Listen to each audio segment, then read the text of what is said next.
遅延で返金、英語で穴埋めしよう。すみません、電車が遅れたんですが、返金できますか？ Excuse me, my train was delayed. Can I get a refund? はい、遅延の時間によっては保証があります。何分遅れましたか？ Yes, you may get compensation. How many minutes late was it? 30分くらい遅れました。It was about 30 minutes late. わかりました。チケットか予約画面を見せてもらえますか？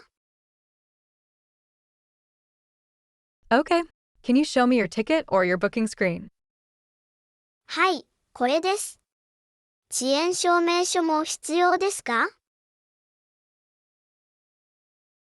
Sure, here it is. Do I need a delay certificate too? はい、あれば助かります。ここで発行できますよ。Yes, it helps. You can get one here. 返金はどうやって受け取れますか？カードに戻りますか？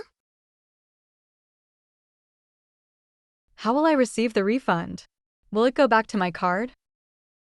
はい、カード払いならカードに戻ります。35日かかります。Yes, if you paid by card, it will go back to your card. It takes 3 to 5 days. チャンネル登録、いいね、通知オン、よろしくお願いします。